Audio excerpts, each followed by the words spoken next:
Hello everybody and welcome to Fresh Off the Field from WTK's Rock Solid Sports. Tonight, Chris Clark and I, Jack Foster, are recapping the Vols' 63-6 blowout win over Akron right here in a sold-out Neyland Stadium under the lights in Week 3. Tennessee now 3-0 for the first time since 2016, and Chris, a complete win tonight.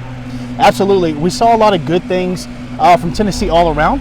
I think we saw a lot of good things from the offense, a lot of good balance, and especially with some of the key players that went out, we did see Tennessee be able to step up and fulfill some of those roles that were obviously from the leadership in Cedric Tillman, as well as Jabari Small that unfortunately went out as well. So saw Tennessee's offense have some good moments and some bad moments, but for sure made up for the bad.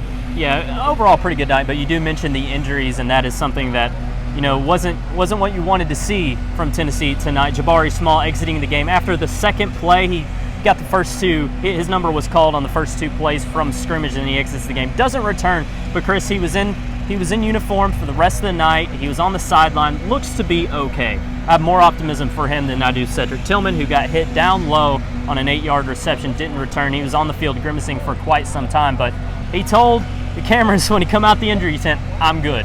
So we'll see what happens. That's a very good sign for the Vols. Will come out next week, but yeah, you mentioned the depth. Dylan Samson and Jalen Hyatt. Let's start with Hyatt. 5 catches, a career high, 166 yards, and 2 scores.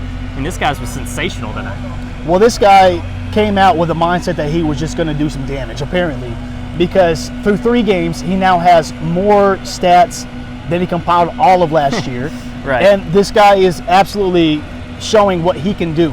It was very unfortunate to see what happened with Cedric, but with him coming off the field, I think it did allow Jalen a little bit more chances than he normally might have gotten. So he took full advantage, had a big 57-yard touchdown catch and a 48-yard touchdown catch through the air.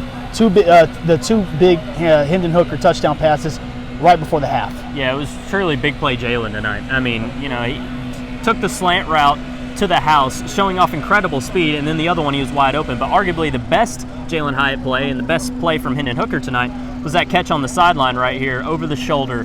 Hyatt just again showing off the speed. But let's move to Dylan Samson. With Jabari Small being hurt, this obviously opened up more opportunity for the freshman, and he cashed in on his opportunity, scoring 2 touchdowns, rushing for 57 yards on just 8 carries. Yeah, and then that's what Tennessee needed. When you have someone like Jabari Small go down, and we saw him struggle with those injuries last year, so it was very unfortunate to see. But for the Tennessee offense, that's what you wanted to see, with someone like Dylan Samson step up, be able to take on that role and say, "Don't worry, guys, I got us." And he was able to do that. He was able to help Hendon Hooker with that offense and keeping it flowing very efficiently. Couldn't have asked much more from Dylan Samson tonight. Absolutely. Let's move over to the defensive side of the ball. Well, first, actually, I can't do that yet without talking about Joe Milton, because he has been arguably the best backup quarterback in the nation so far in college football. Comes out, plays a lot of the second half, looks sharp as ever. I tell you what, a lot of those throws that we saw last year from Joe seem to be in the past, because so far this year against Ball State and here against Akron, Joe has had some of the most beautiful passes we've seen Yes. on the field. So it's uncanny how much he's improved. Absolutely, and that just speaks to his testament, his will to work, and that also speaks to the relationship that he has with Hendon Hooker. It's been documented well. It's been very much talked about. They have a tremendous relationship, and no doubt that helps rub off of each other in an iron sharpening iron type of deal. Absolutely, and that throw to Ramel Keaton, what a dot!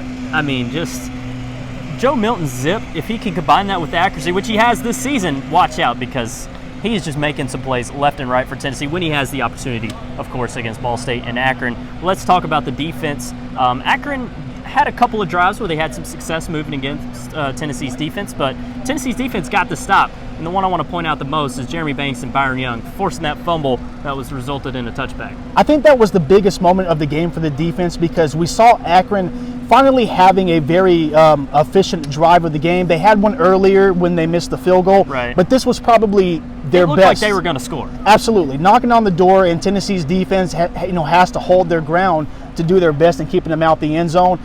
And then that's when all SEC linebacker Jeremy Banks decides to show up and says, no.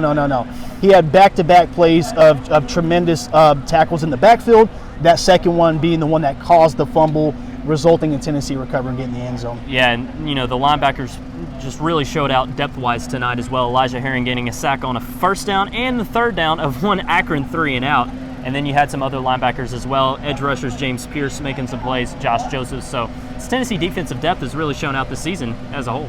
It's been very positive to see, especially because with the defense, we know that was a big question coming into this year, was how well were they going to be able to uphold themselves. So for Tennessee to see that, that is a big momentum boost, especially going into SEC season now, where you have to have everybody playing at their best. Absolutely, Chris. And next week, Florida comes to town in a sold-out Neyland Stadium, just like it was tonight, but it's going to be just, it'll mean a little bit more next week. It's Florida. There's no more that needs to be said. Say less, right? This is by far, so far, the biggest game of the season. Mm-hmm. Florida, we saw tonight, be able to get away with a close win against an in-state opponent. But no doubt when they come here next week, Florida loves playing Tennessee. And they especially love to try and upset us when we are a more favored team. So going into this game, it is going to be ecstatic. The atmosphere is going to be absolutely electric. No doubt Florida is going to be coming here next week looking to upset some fans here. Absolutely, Chris. And Rock Solid Sports will have you covered next weekend as well, and we'll be doing it fresh off the field after Tennessee, Florida. Who knows what's going to happen? College game day could come. It could be a checker Neyland, but I know it's going to be sold out. It's going to be rocking Neyland. For Chris, for Jack Foster, this has been WTK's Rock Solid Sports fresh off the field. Thanks for watching.